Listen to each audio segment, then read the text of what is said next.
नमस्कार बच्चों, कैसे हैं आप लोग। मैं उम्मीद करता हूं आप बहुत अच्छे होंगे।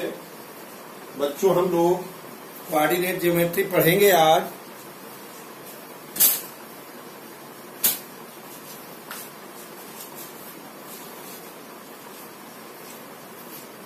चलिए बच्चों, देखते हैं कोऑर्डिनेट ज्योमेट्री में क्या क्या होता है।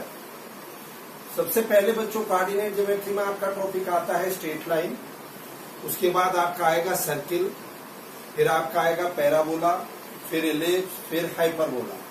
हालांकि ये से पैराबोला, एलिप्स, हाइपरबोला इनको हम कोनिक सेक्शन में काउंट कर लेते हैं। क्लियर है। स्ट्रेट लाइन से हम स्टार्ट करेंगे और स्ट्रेट लाइन में भी स्पेसिफिक कुछ चीजें हैं, जैसे locus and point. Point and locus क्या होता, तो उसके बारे में भी थोड़ा सा फंडामेंटल पढ़ते हैं, उसके बाद हम आगे बढ़ेंगे। आइए बच्चों, ये दो रेक्टेंगुलर लाइनें हैं जो इस पूरे सिस्टम को, कोऑर्डिनेट सिस्टम को चार पार्ट में डिवाइड करती हैं, जिसको हम बोल देते हैं first quadrant, second quadrant, third quadrant and fourth quadrant. Clear है बच्चों। फर्स्ट क्वाड्रेंट में एक्स और वाई दोनों पॉजिटिव, सेकंड में एक्स नेगेटिव वाई पॉजिटिव, और थर्ड में एक्स और वाई दोनों नेगेटिव, और फोर्थ क्वाड्रेंट में आप जानते हो X positive and Y negative होता है। बात बराबर है, ये आप पहले से ही बहुत बढ़िया ढंग से जानते होंगे। इसको हम पॉजिटिव एक्स एक्सिस, इसको हम positive Y axis, this is negative X axis and this is negative Y axis. ठीक बच्चों। इसके बाद आपका आएगा डिस्टेंस फॉर्मूला। डिस्टेंस फॉर्मूला, ये बच्चों एक पॉइंट है x1/1 और दूसरा पॉइंट है x2/2। इनके बीच की डिस्टेंस मुझे निकालनी है, तो क्या आ जाएगी, x2 माइनस x1 का स्क्वायर, y2 माइनस y1 का स्क्वायर का अंडर। सिंपल। इसके बाद आपने पढ़ा होगा सेक्शन फॉर्मूला। सेक्शन फॉर्मूला क्या होता है बच्चों सेक्शन फॉर्मूले में, देखिएगा। यस, एक ये पॉइंट है ए x1/1, एक ये है पॉइंट x2/2। इन दोनों पॉइंट को ज्वाइन करने वाली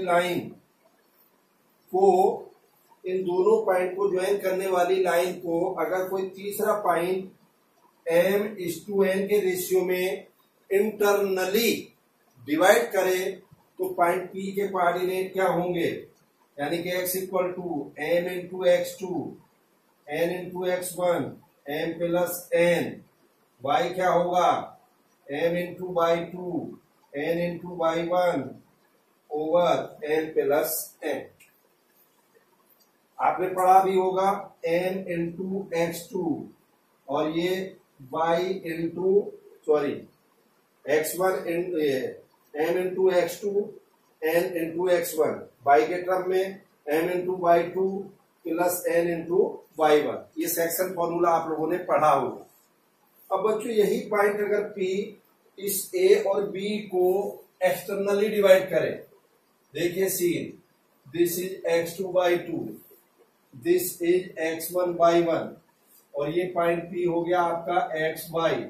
तो बच्चों रेशियो n क्या हो गया, दिस, और n क्या हो जाएगा, दिस। अब पॉइंट P के कोऑर्डिनेट क्या होंगे, simple, x m into x2 minus n into x1, m minus n, y m into y2, n into y1 over n minus n। मतलब केवल यहां पर हमें क्या करना है, n की जगह पर माइनस n रख देना है। बोलो बच्चों, क्या करना है, n की जगह जो इंटरनल डिवीजन का फॉर्मूला था, उस इंटरनल डिवीजन वाले फॉर्मूले में n और दोनों जगह n की जगह ऊपर नीचे माइनस n रखना है, बाकी आपका पूरा फॉर्मूला वही रहे। बात क्लियर है कि नहीं है। चलिए नोट करिएगा इसको बहुत जल्दी से, इसके आगे बढ़ते हैं हम लोग।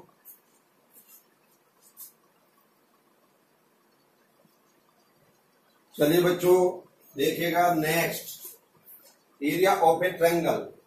किसी ट्रायंगल का एरिया निकालना है मुझे। वर्टेक्स गिवन है a x1/1 b x2/2 c x3/3। तो बच्चों क्या हो जाएगा area, half x1/2 minus by 3 plus x2/3 minus by 1 plus x3/1 minus by. बात समझ में आई या नहीं आई? और उस पर हम क्या करेंगे, मॉड लगा देंगे। मॉड क्यों लगाते हैं बच्चों? क्योंकि एरिया को हमें निगेटिव नहीं लेना है। जरा देखना, ये ट्रायंगल है ओ ए बी, ए के कोऑर्डिनेट हो गए 3 0, इसके हो गए 2 4। एरिया क्या हो गया इसका, half base into height, this is height. ये भी आपने सीधा फॉर्मूला पढ़ रखा होगा। 6 यूनिट आया कि नहीं आया एरिया, 6 यूनिट। अब जरा इस फिगर का एरिया बताना, 2 माइनस 4 अगेन 6 यूनिट ही आएगा, आएगा कि नहीं? यानी कि हाफ 3 इंटू माइनस 4 अगर कोई ले रहा है तो -6, यानी कि ये 6 यूनिट और ये -6 यूनिट। तो क्या इस पूरी फिगर का एरिया 0 होगा? अगर हम मॉड नहीं लगाते तब तो एरिया 0 होगा। अब डिस्टेंस या निगेटिव थोड़ी ले लोग एरिया निकालते वक्त, इसलिए जब भी हमें एरिया निकालना है उस पर हमें मॉड लगा देना। ठीक, इसी का बच्चों दूसरा रूप और है, क्या है, half x1/2 plus x2/3 plus x3/1, इसी को सिंप्लीफाई कर लिया, minus y1 x2 plus y2 x3 plus y3 x1। इसी का एक मेथड और है बच्चों, alternative method, determinant method. Basically determinant method जो बच्चे 12th क्लास में होते हैं वो इजीली कर लेते हैं, क्योंकि डिटर्मिनेंट से, यानी कि इस डिटर्मिनेंट को कैसे ओपन करेंगे हम, वो हम इजीली जानते हैं। तो ये जो डिटर्मिनेंट है half x1 x2 x3 y1 y2 y3 1 1 1, अगर मैं इसको सिंप्लीफाई करता हूं तो आफ्टर सिंप्लीफिकेशन इसकी वैल्यू यही आएगी जो मैंने ऊपर के दो फॉर्मूलों के द्वारा आती है, यानी कि इसमें कोई डिफरेंस नहीं होगा। क्लियर है बच्चों? अब इसके बाद अगर बाय द वे, जैसे ट्रायंगल के बाद बात आती है क्वाड्रिलेटरल की। मान लीजिए क्वाड्रिलेटरल का एरिया निकालना मुझे, ए बी सी डी, या पेंटागन का एरिया निकालना है A B C D E. अब इसका एक बार टैक्स x4/4 बढ़ जाएगा और इसका बच्चों एक बार टैक्स x5/5 हो जाएगा। बोलो, तो क्या करते हैं ऐसे केसेस में? इन जनरल टीचर प्रीफर करता है कि इस क्वाड्रिलेटरल को दो ट्रायंगल में बना लो, इस ट्रायंगल का अलग निकाल लो, इसका अलग निकाल लो। इसके लिए प्रीफर करता है टीचर के साहब इसको 3 ट्रायंगल में कन्वर्ट कर लो और तीनों ट्रायंगल का अलग अलग निकाल के उसमें ऐड कर दो। ठीक है बच्चों, कोई समस्या नहीं है, आप ऐसा कर सकते हो। लेकिन एक ही प्रॉब्लम है, ये आपका टाइम लेगा। अब अगर टाइम लेगा तो लेगा, या फिर इसके अलग कोई और शॉर्टकट मेथड है? यस, इसी फॉर्मूले को आप बढ़ा सकते हो। जैसे बात आती है क्वाड्रिलेटरल की, तो क्या करेंगे हम, यहां जैसे किया था x3/1, तो मैं क्या करूंगा यहाँ x3/4 प्लस x4/1, ये आपका एक टर्म बढ़ेगा। यहां ये y3x4 प्लस y4x1, एक ही तो टर्म बढ़ गया हमारा केवल, यानी कि x3/4 प्लस x4/1, यहां y4x1। यही पेंटागन होता, अगर एक और होता हमारे पास वर्टेक्स x5/5, तो क्या करते, x4/5 plus x5/1, here y4x5 plus y5x1। बस सिंपल, आपका क्वाड्रिलेटरल का भी आ जाएगा, उसके बाद आपका पेंटागन का भी आ जाएगा। मैं तो कहता हूं पॉलीगन का एरिया आप इसी मल्टीप्लीकेशन से आराम से निकाल सकते हो। बात बच्चों कुछ क्लियर हुई या नहीं हुई? हुई? करिएगा नोट जल्दी से इसको क्विकली।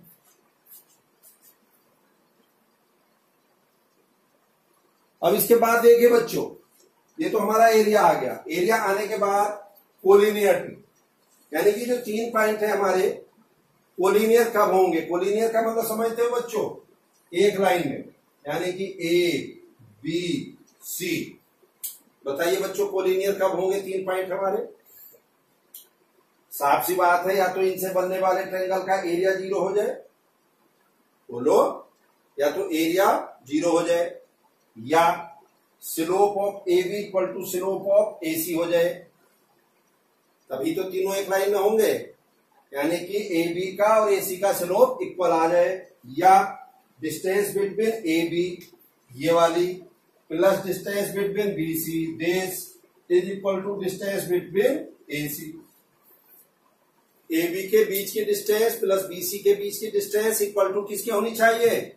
ए सी के बीच की डिस्टेंस। तो भी तीनों पॉइंट हमारे कोलिनियर होंगे।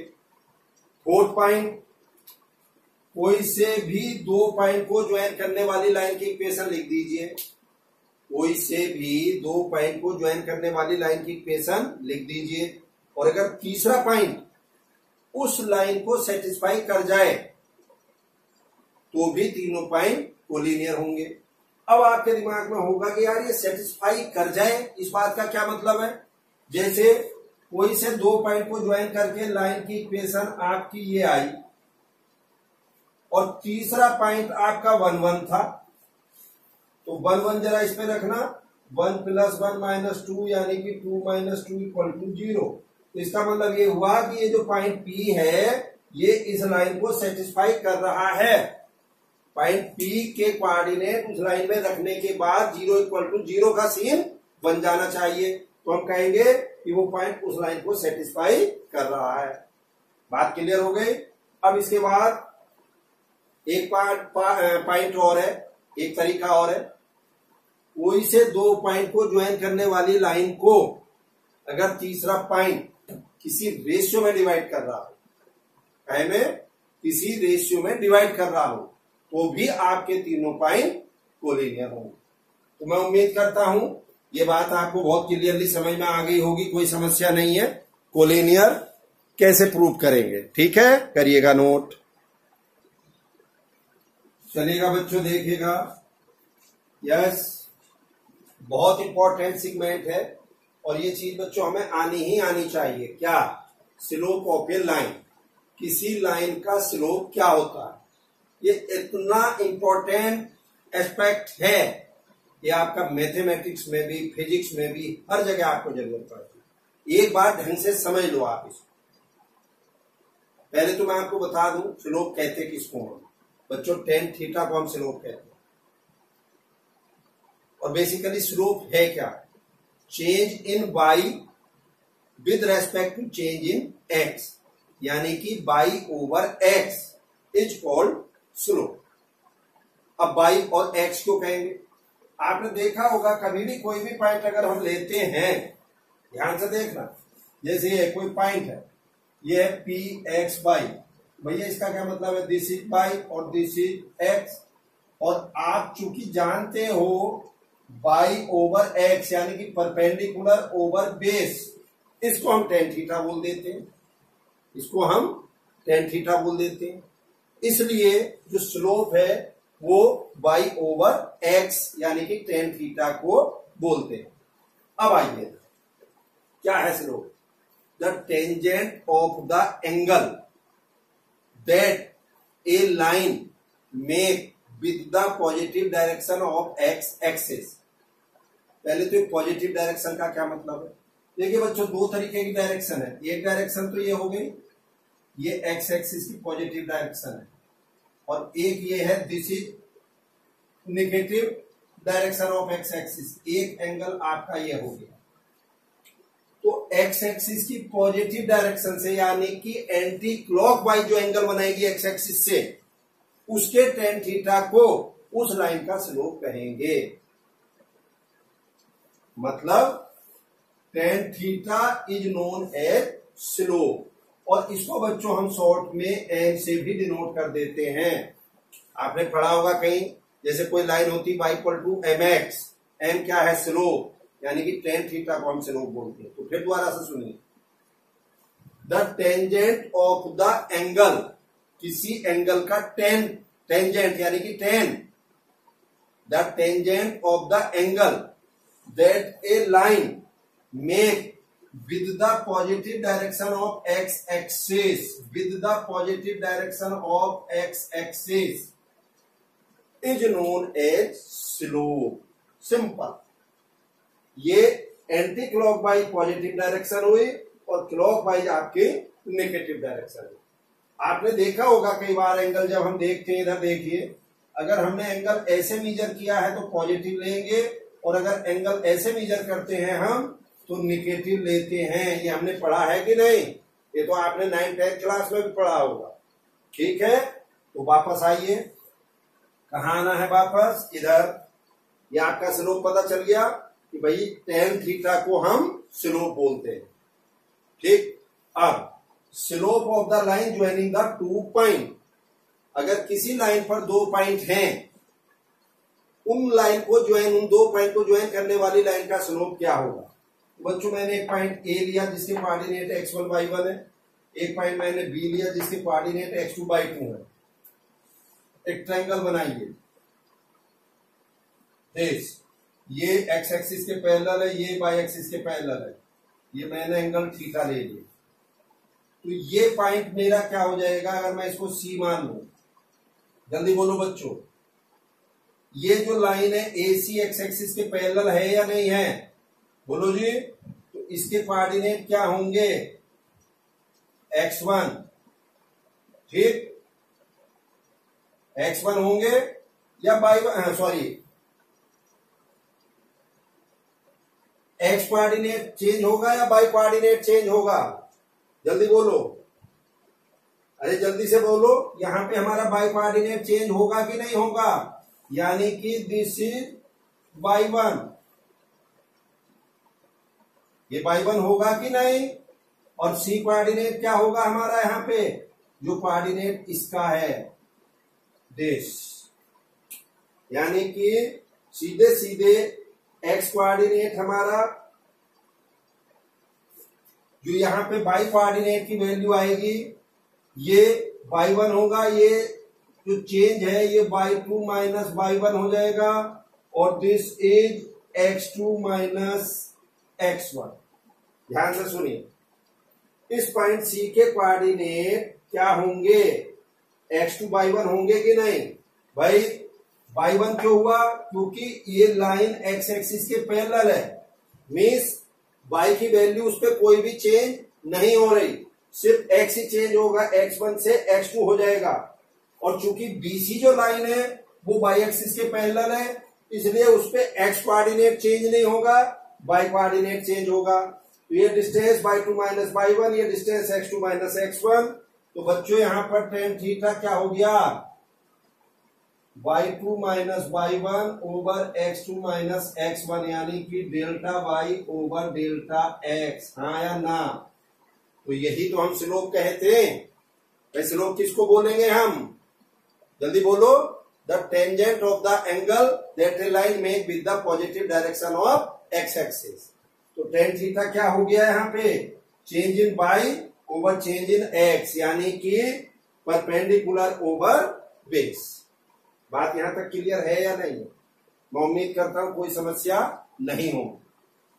अब इधर आइए, एंगल बिटवीन टू लाइन, 2 लाइनों के बीच का एंगल। ये बच्चों एक लाइन है हमारी L1 जो x एक्सिस से एंगल θ1 बना रही है, एक लाइन है ये L2 जो x एक्सिस से एंगल θ2 बना रही है, और मुझे इन दोनों लाइनों के बीच का एंगल चाहिए। ठीक, आप लोगों ने पढ़ी होगी ये एक्सटीरियर एंगल प्रॉपर्टी। ये θ1 किसके इक्वल हो जाएगा? θ प्लस θ2 के इक्वल होगा कि नहीं होगा? ये एंगल दिस प्लस इसके इक्वल होगा। यहां से θ इक्वल टू क्या हो गया? θ1 माइनस θ2। जल्दी बोलो क्या हो गया? ये θ इक्वल टू θ1 माइनस θ2। अब दोनों तरफ tan लगा दीजिए, तो tan θ equal to tan θ1 minus θ2। बोलो बच्चों, अब ओपन करिए, tan θ1 minus tan θ2 over 1 plus tan θ2। 1 tan theta 2 tan a minus B का formula tan a minus tan b over 1 plus tan a tan b।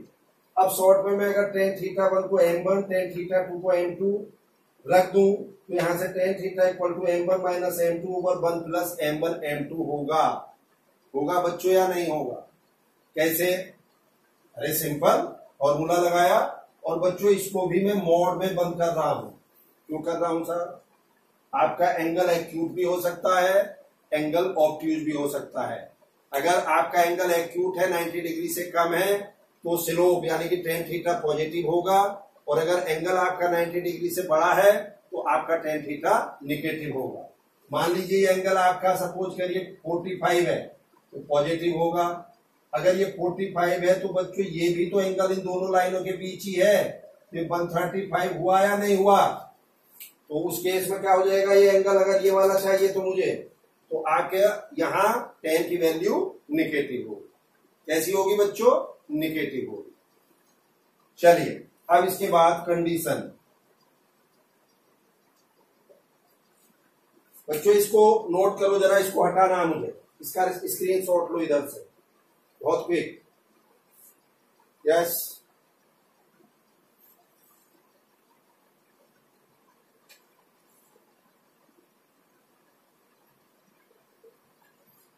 क्या है कंडीशन? पहली, to line are perpendicular. अगर ये दोनों लाइनें आपस में परपेंडिकुलर हो तो m1 m2 में क्या रिलेशन होगा? तो बच्चों सिंपल, थीटा जो है वो 90 डिग्री होना चाहिए या नहीं होना चाहिए? और हम जानते हैं tan थीटा भी हमने m1 minus m2 1 plus m1 m2 लिया है कि नहीं? तो यहां पर थीटा की जगह 90 रखिए और tan 90 क्या होता है बच्चों? इनफाइनाइट। और कोई संख्या इनफाइनाइट कब होगी? जब उसका डिनोमिनेटर 0 हो, हाँ या ना? तो m1 m2 is equal to -1। बात समझ में आई या नहीं आई? अगर दो लाइनों के स्लोप का प्रोडक्ट -1 है तो वो लाइनें आपस में परपेंडिकुलर होंगी। ये इनकी कंडीशन है। बोलो जी। Second, two lines are parallel.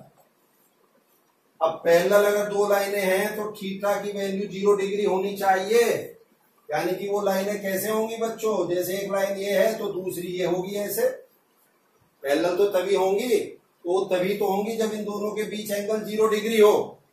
तो थीटा की वैल्यू 0 दीजिए, तो tan 0 यानी कि m1 minus m2 1 plus m1 m2 और tan 0 0, so m1 minus m2 equal to 0 यानी कि m1 इक्वल टू m2।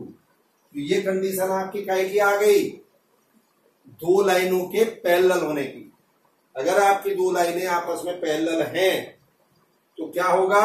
उनके बीच एंगल 0 डिग्री होगा। और कंडीशन क्या होगी?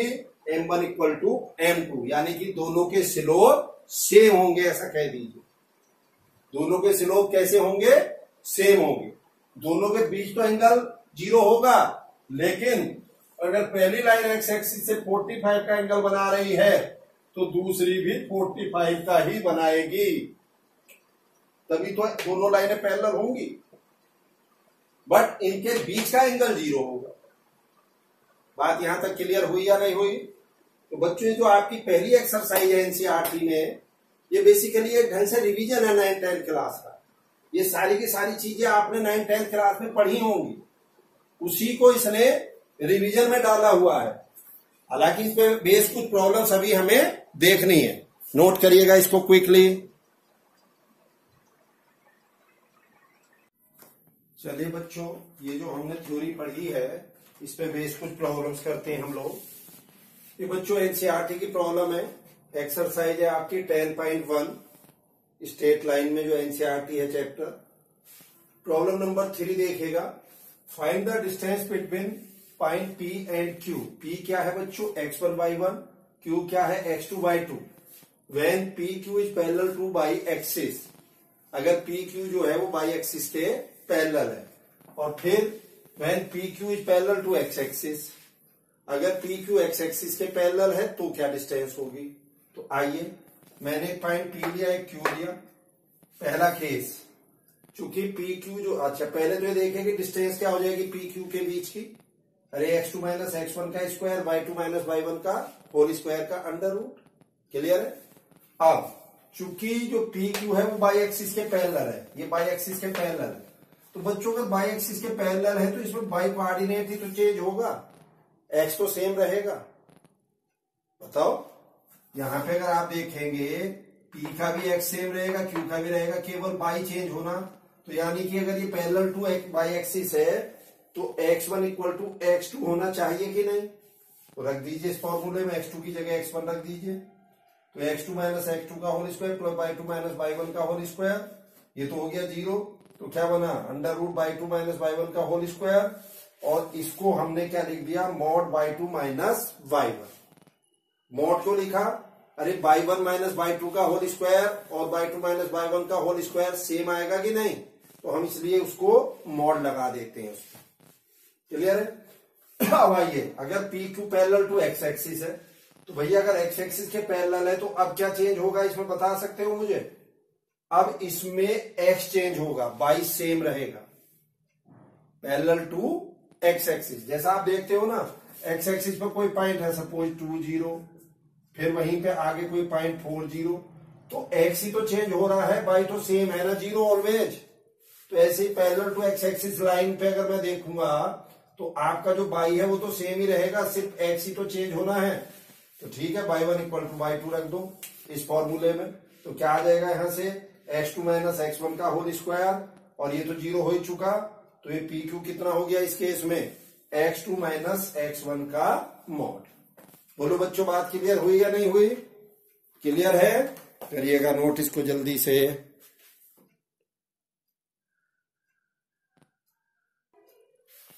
चलिएगा बच्चों, देखिएगा next problem number 7। Find the slope of the line which make an angle of 30 degree with the positive direction of Y axis, measure anticlockwise. ठीक, यानी कि हमें एक ऐसी लाइन का स्लोप बताना है जो बाई एक्सिस से 30 डिग्री का एंगल बना रहा है और एंटी क्लॉकवाइज। तो स्लोप क्या होता है आपको मालूम है, कोई लाइन एक्स एक्सिस की पॉजिटिव डायरेक्शन से जो एंगल बनाएगी दैट आर कॉल्ड स्लोप। बोलो बच्चों, तो भाई एक्स एक्सिस की पॉजिटिव डायरेक्शन से एंगल कितना हो गया, ये 90 प्लस 30 होगा कि नहीं होगा, हाँ या ना। तो स्लोप क्या हुआ, चलिए देखिए, स्लोप यानी कि tan theta, tan theta means tan 120, और tan 120 को मैं 180 माइनस 60 लिख सकता हूं, और ये कितना हो जाएगा माइनस tan 60, क्योंकि tan 180 minus theta minus tan theta होता, और this is minus under root 3। बात समझ में आई या नहीं आई, बोलिए बच्चों। अब आइए next problem number 13। If 3 point H0, AB and 0K lie on a line, then show that A over H plus B over K is equal to 1। यानी कि लाई ऑन ए लाइन का मतलब समझ रहे हो, कोलिनियरिटी पूछ रहा है यहाँ पे। अगर 3 पॉइंट कोलिनियर हो तो शो करो कि ऐसा होगा। तो कई सारे मेथड मैंने आपको कोलिनियर के बताए हुए हैं, डिस्टेंस और slope method, area of A triangle 0, कुछ भी आप कर सकते हो। तो मैं यहाँ पे कॉन्सेप्ट अप्लाई कर रहा हूं। पहले पॉइंट को एच ए मान ले रहा हूं, दूसरे को बी, तीसरे को सी। तो चलिए, slope of A B equal to slope of A C में लगा रहा हूं। स्लोप ऑफ ए बी मतलब y2 माइनस y1 यानी कि b माइनस 0, फिर x2 minus x1 a minus h equal to slope of A C k minus 0 और 0 minus h। तो यहां से क्या हो जाएगा, ये b over a minus h equal to minus K over h। जल्दी बोलो। अब इस h को इसमें मल्टीप्लाई करिए तो ये क्या हो जाएगा, minus B H equal to K की इसमें मल्टीप्लाई करिए, के ए माइनस के एच। ठीक, अब बच्चों यहां से माइनस से इसको मल्टीप्लाई करेंगे तो सिंप्लीफाई करो, B H plus K equal to K H. K H से इसको डिवाइड करिए, B K over K H plus K over K H equal to 1। H से एच गया, इधर के से के, तो B over K plus A over H equal to 1। बात clear हुई या नहीं हुई? बोलिए बच्चों। तो ये दो प्रॉब्लम आपके सामने हैं, नोट करिएगा इनको बहुत जल्दी से।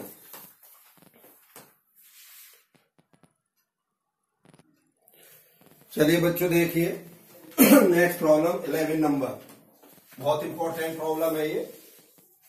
Yes, the slope of A line is double of the slope of the another line. यानी कि दो लाइनें हैं, उनमें से एक लाइन का जो स्लोप है वो दूसरी लाइन के स्लोप का डबल है। ठीक है जी। If the tangent of the angle between them, यानी कि जो दोनों के बीच का एंगल है उसके टेन थीटा की वैल्यू किसके इक्वल है? 1/3 के। Then find the slope of the line. Clear है बच्चों? चलिए मैं मान ले रहा हूं slope of one line is m and slope of another line is 2m, जैसा उसने कहा है। तो पहली लाइन के स्लोप को मैं m1 बोल दे रहा हूं, दूसरी को m2। m1 m है और m2 2m। ठीक है जी। अब आइए फॉर्मूला लगाइए tan का। tan theta equal to m1 minus m2 over 1 plus m1 m2 होता कि नहीं? और इस पे मॉड लगा दीजिए। आपको जैसा बताया था मैंने, एंगल एक्यूट भी हो सकता है, ऑब्ट्यूज भी हो सकता है। tan थीटा की जगह 1/3 रखिए, m1 की जगह m, m2 की जगह 2m। तो यहां से क्या आ जाएगा? Minus m over 1 plus 2m square का मॉड। अब चूंकि मॉड में है तो ये माइनस हट जाएगा, तो क्या आ जाएगा? ये mod m over 1 plus 2m square equal to 1/3। तो यहां से बच्चों m over 1 plus 2m square किसके इक्वल आएगा? प्लस माइनस 1/3 के। ठीक, चलिए पहले प्लस साइन लीजिए, m over 1 plus 2m square, फिर माइनस साइन ली, पहले प्लस साइन लेके ही आया, इसको सिंप्लीफाई करा, 2m square minus 3m plus 1, इसको इधर ले आया, फैक्टर करे, फैक्टर करके यहां से m की वैल्यू 1/2 और 1 आ गई। फिर निगेटिव साइन लीजिए, तो निगेटिव साइन लेंगे, सिंप्लीफाई करा, यहां से m को सॉल्व करके माइनस 1/2 एंड माइनस 1 आया। ये बच्चों बेसिकली m की 4 वैल्यू आई हैं। ये स्लोप ऑफ लाइन नहीं आए अभी, ये सिर्फ m की वैल्यू आई है। तो आइए slope of first line m1 का मतलब m, अब m क्या हो गया? 1/2 1 minus 1/2 and minus 1। Slope of another line m2 यानी कि 2m, तो ट्वाइस m की जगह 1/2 twice 1 twice minus 1/2 twice minus 1, यानी कि क्या हो गया? ये 1 2 माइनस 1 एंड माइनस 2। ये बच्चों दूसरी लाइन का स्लोप हो गया। तो ये आप देख रहे हो 4 वैल्यू आ रही हैं यहाँ पे। कुछ बच्चे यहाँ पे प्लस माइनस नहीं लेते, केवल 2 ही वैल्यू आएंगी। उस केस में केवल 1/2 एंड 1 और इधर 1 एंड 2 आएंगी, माइनस वाली नहीं होंगी। तो आपको मॉड लेना है और सारी की सारी वैल्यू निकालनी है। अगर इस टाइप की प्रॉब्लम्स आपके एग्जाम में आती है तो आपको ध्यान रखना है इन चीजों को। और अच्छी प्रॉब्लम है, इंपॉर्टेंट मतलब कहना चाहिए, कॉम्पिटिटिव पॉइंट ऑफ व्यू से भी और एकेडमिक लेवल से भी। क्लियर है? करिएगा नोट इसको बच्चों।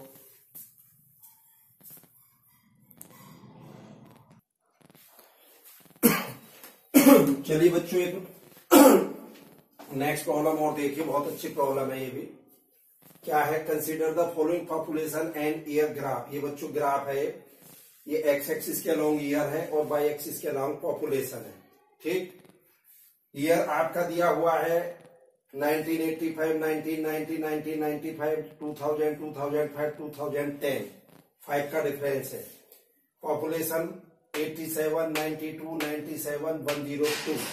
ये बच्चों ग्राफ गिवन है ऑलरेडी, ये बुक में दिया हुआ है और ये लाइन ड्रॉ की गई है। एक ये पॉइंट है ए, ये है 1985 और 92, बाई कोऑर्डिनेट 92 है। पॉइंट बी है 1995, 97, ये पॉइंट ए है, ये बी है। तो सबसे पहले तो पूछ रहा है slope of line A B क्या होगा। तो भाई slope of A B simple y2 minus y1 over x2 minus x1। y2 कितना है? 97, y1 92, x2 1995, x1 1985। ठीक, तो ये कितना आ गया? 5/10 यानी कि 1/2। अब वो क्या कह रहा है फिर देखिए, find what will be the population in the year 2010। 2010 में पॉपुलेशन कितनी होगी? तो 2010 के अराउंड इसी लाइन पे पॉपुलेशन में के मान लेता हूं। मान लीजिए ये कितनी हो जाएगी, के हो जाएगी।